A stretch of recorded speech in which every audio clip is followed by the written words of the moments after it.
Welcome to the podcast, Let the Prophet Speak. Today we continue our study of Nehemiah. We study chapter 5 today.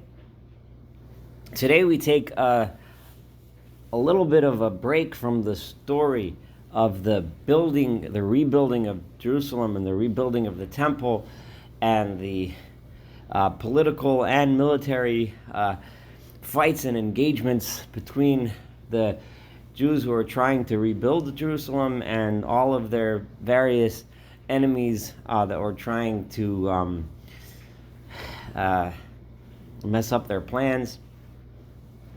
And we go off a little bit and learn about an economic problem and a problem an internal problem among the Jewish people themselves, and a little bit about Nehemiah's style of leadership.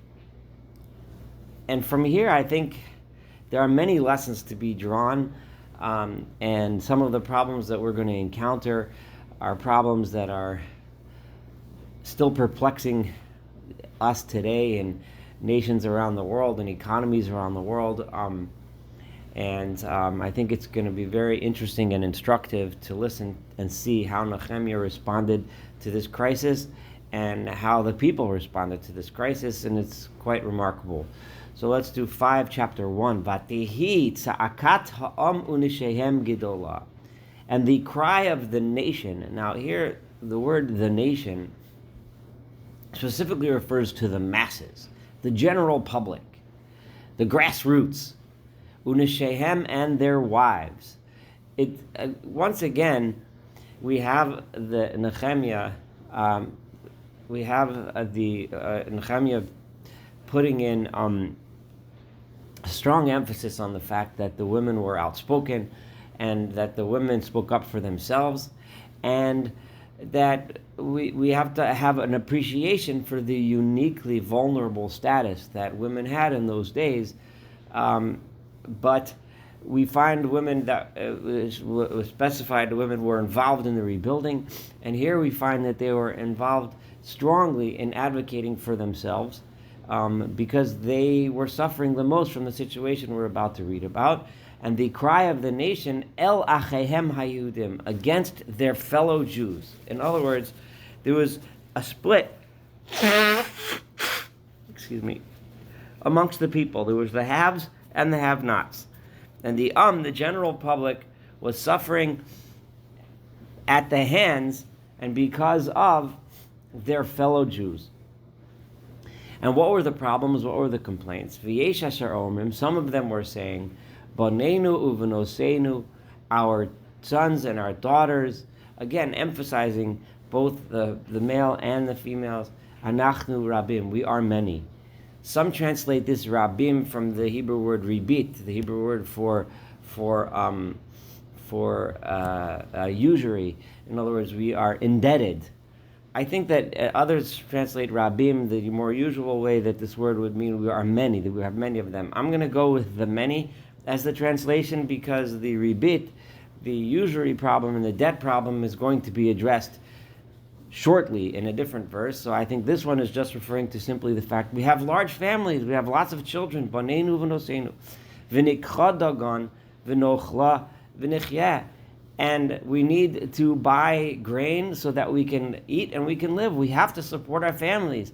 So this is a complaint that we simply don't have enough money to survive. We need more money in order to buy food. We're starving. The people are complaining. We have large families, we need to support them. Verse 3, V'yesh asher omrim, and some of them are saying, and this is in other words, so that's the first stage. The first stage of the people who are hungry and don't have enough money. And what happens after that? Some families manage to scrape up barely enough to eat, and some end up Sidosenu uchramenu, our fields and our vineyards, uvatenu and our homes, anachnu arvim, we had to mortgage them, we had to sell them. And we took out loans on our property because we didn't have a choice. That was the only v'nikcha dagan b'ra'av, and we had to buy food because we were starving. We were starving, we had no choice, we needed to take out loans to survive. We have an early biblical reference to a massive credit crisis. People were mortgaging their homes, taking out second loans on their fields, and just simply in order to be able to eat. V'yesh asher omrim, and then there was, of course, the burden of taxes. So our homes are indebted to other people, and then we have this burden of tax to pay to the kingdom, the Persian kingdom. So, and in order to pay it, lavinu chesef, we needed to borrow money, lemidat hamelach, to pay the taxes of the king, and we borrowed those sadasenu uchramenu, against our fields and our vineyards. And what happens, of course, when you can't pay back and you mortgage the fields? The people begin to lose their fields, and they were borrowing from their fellow Jews. So the wealthy were lending out money, and then taking up the fields and becoming large landowners at the backs in the expense of the general public, who were becoming increasingly impoverished. A tremendous income gap, a tremendous problem. Viata, and now, and this is the complaint of the people, and you can hear this cry, you can hear it echoed in the words of people in so many societies, so many times, down to this very time in our own day. We hear of the same issues. Viata, and now the people say, Kivsara chenu b'sarenu. We are the same people as our brothers. We are all one nation. Kivnehem bonenu. Our children are just as valuable as their children. Our children are just as valuable, just as precious, just as wonderful. They deserve all the opportunities that the rich people's children deserve. But instead, what's happening is our children are ending up working for the rich. They end up becoming enslaved to them and in servitude to them. And many of our daughters have already been sold away, been given away to families simply so that we can survive. We do not have the strength to combat this because of all the debt. And our fields, our vineyards are being given away to others. And Nehemiah is writing these words and listening to the people, and immediately, what is his reaction? Vayichar li ma'od, I was infuriated, says Nehemiah. I was infuriated. Kasher shamati es akatom, when I heard their cries. Ve'etad dvarim ha'ela, and these words. Nehemiah was angry. How could this be? How could we have sunk to this level? Vayimalech libi alai, and then after my fury, and this is something to understand, we tend to often naturally react with fury, but after the fury subsides, now we have to think, okay, what am I going to do about this problem? So then once I settled down, I thought as follows: V'ariva et hachorim v'et haskonim. That my first thing to do was to critique and to rebuke the leaders, the heads, the wealthy. I went to the wealthy and I said, what? Excuse me. I went to tell them, this is wrong. This is unjust. V'omru lahem, and I told them, Masa ish ba'achiv atem noshim. I'm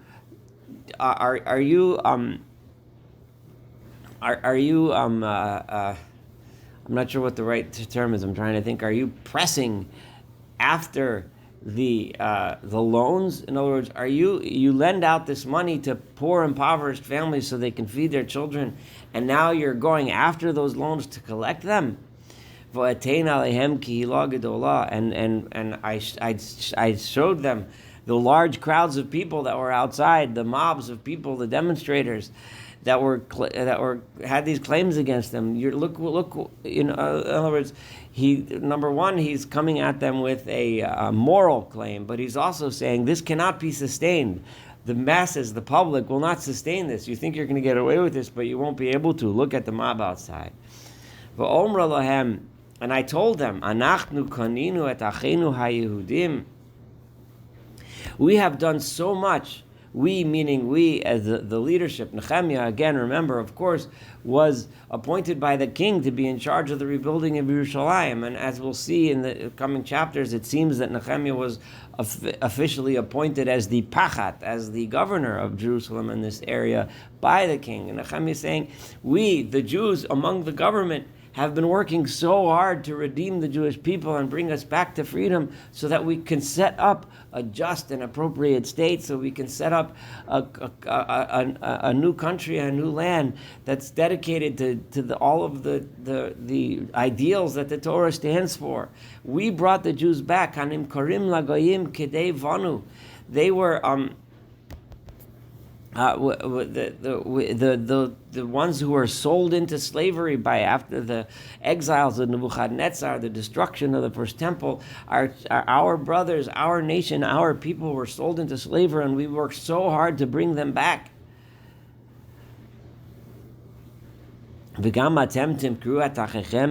And now you're going to go ahead and sell out your own brothers, so that they have to be sold back to us. You're going to go and do this. You're going to go and this is what we were redeemed from exile for. Once we were enslaved to the Gentiles, now we're going to be enslaved to each other. V'yacharishu, and they were silent. V'lo matzu davar, and they had nothing to speak for themselves. Now, on the one hand, this is a tremendous credit to the people that they accepted that what they had done. But remember, Nehemiah did realize that he couldn't only appeal to their sense of justice. He had to come to the wealthy classes and show them the mob outside that you think you're going to get away with this, it's not going to happen.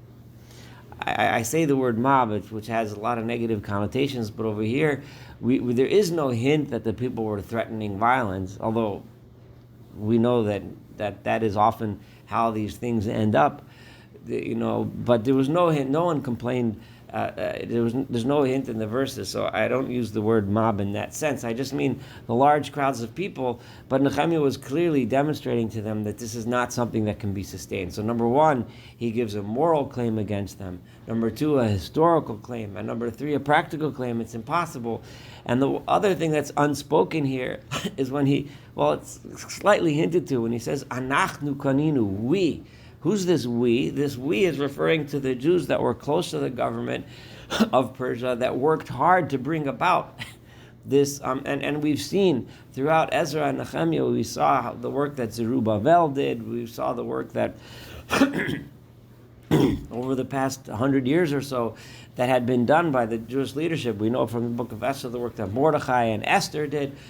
All this work that has been done to free the Jewish people from this enslavement to the Persian kingdom, and you see what we're doing and how hard we're working to get out. But we never did this to think that all of this work was done in order that we should be enslaved to each other and create the same corrupt and unjust government and unjust society that we're trying to get out of. That would be what in the world would be the purpose of such a nation.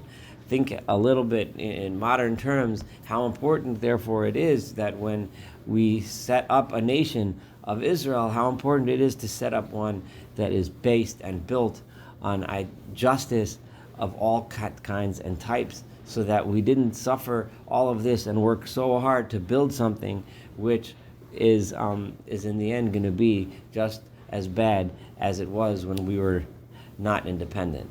That's the idea that Nehemiah is saying, and it's so important for us to remember this and bear this in mind as we build a future. Let's see verse 9. Va'omar lo tov hadavar asher atem osim, and I told them, this is not good, that which you're doing. Halo biyiras Eloheinu telechu. You are supposed to be walking in the fear of God. Mecherpas hagoyim oivenu. And why?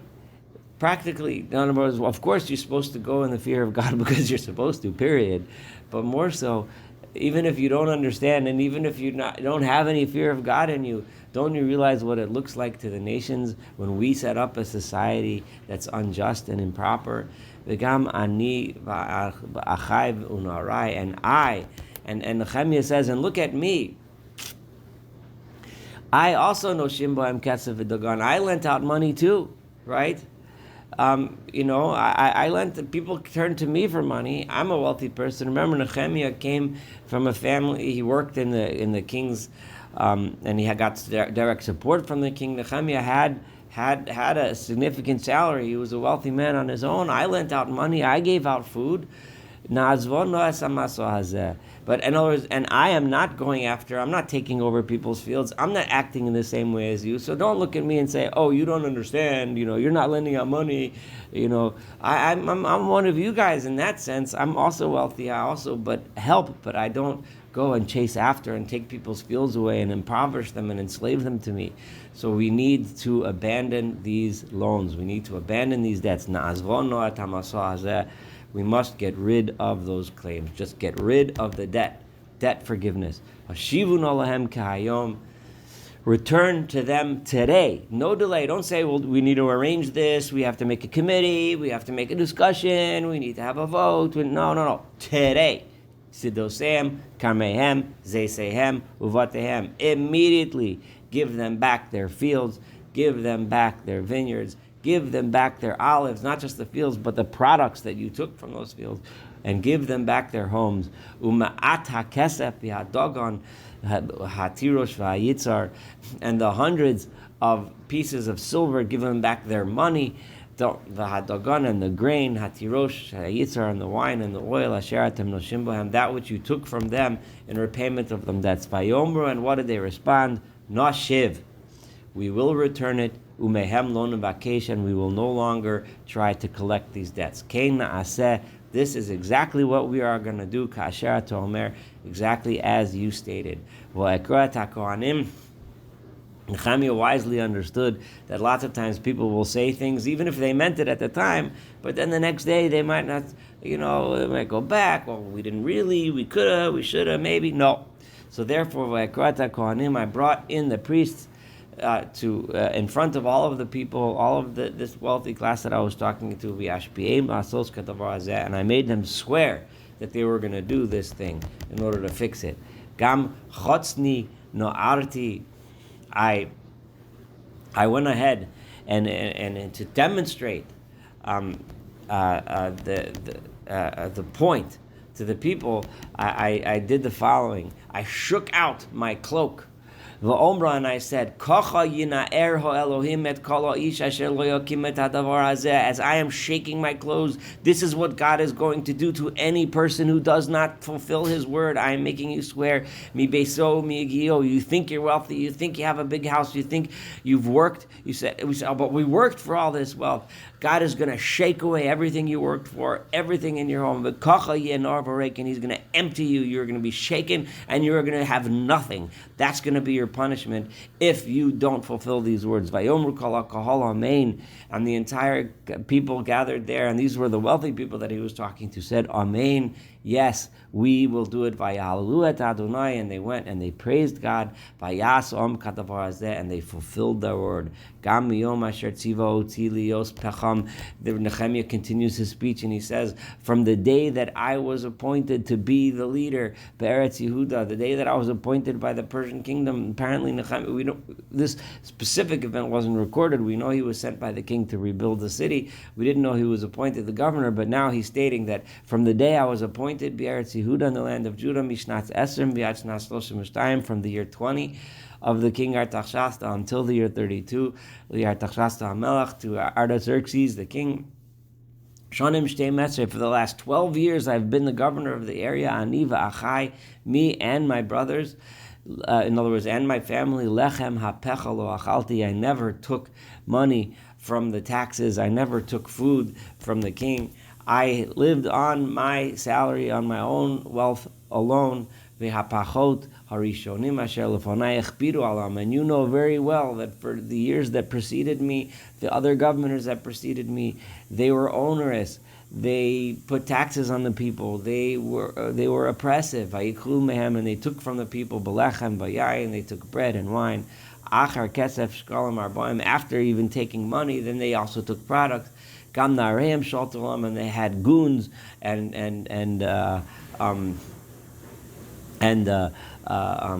bullies that would rule over the people. V'ani lo asisi kein. I never did that. You know that I was honest, I was just, I was kind.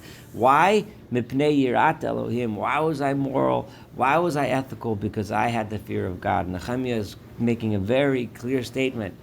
that it is the fear of God that leads one to act appropriately. And this is the type of nation and the type of leadership that we're supposed to set up, a leadership that has fear of God and does the right thing because it's right. And even when I was doing this project, usually when there's a large construction project, what happens? They put a big tax on the people. But when I did this, I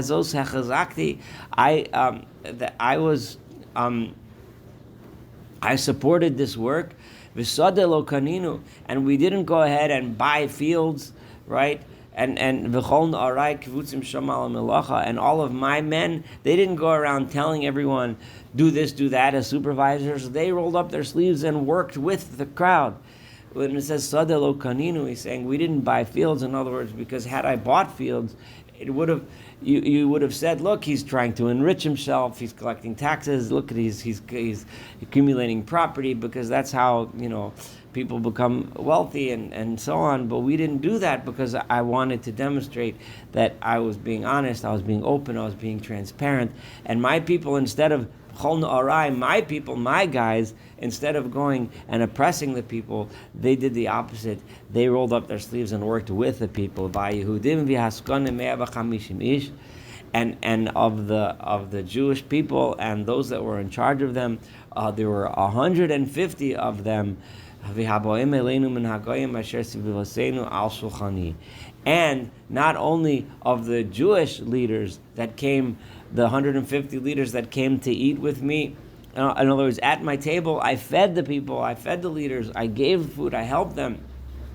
And this is really important, and those that joined us from the other nations, the converts from the other nations that joined us.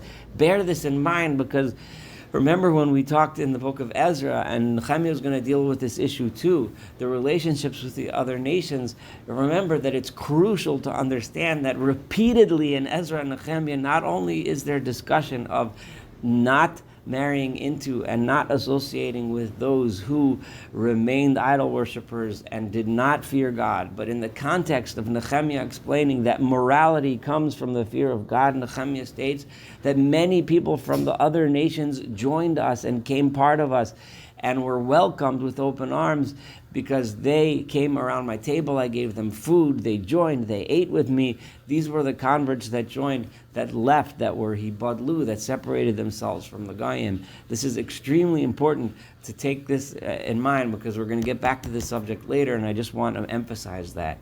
Verse 18, and what did I do to support all of these people that came to my home? Nehemiah says, in one day, shor echad, we had slaughtered, in each day we slaughtered an entire ox, tzon sheish beruros, we chose out 6 chosen sheep, v'tziparim nasuli, and many birds to feed, and every 10 days, b'chol yayin laharbei, we would get another shipment of tons of wine, lots of wine to give everyone. But nonetheless, I didn't ask for extra above and beyond from the king. The stuff that's taken from the people and given, and that the king gives out. I never touched it. I never asked for it. I only based it on what I could afford, on what I had. Because I knew that this nation had to work so hard and had so much to do. You need to understand, Nehemiah says, and he says this openly to people, look at who I supported, look at who I personally fed and how much I gave the people. And I never oppressed them, I never took away from them. It's totally transparent. Everyone completely knows what I've done. So Nehemiah, after getting the people to agree to do what was just and what was right, Nehemiah then says, and look at me, I practice what I preach. I want you to practice what I preach, says Nehemiah. Zachar li Elohai l'tovah. And then Nehemiah turns to God and says, God, remember me for good. Look at me, you know that I'm honest. Kol asher asisi ala amazeh. Everything that I have done for this nation, you know that I've always done the right thing. You know that I've always been honest. You know that I've always been appropriate. This is an incredible, incredible, beautiful chapter, that something for us to think about and remember. Thank you so much for studying Nehemiah chapter 5. Looking forward to studying chapter 6 together. And of course, this entire wonderful book of Nehemiah.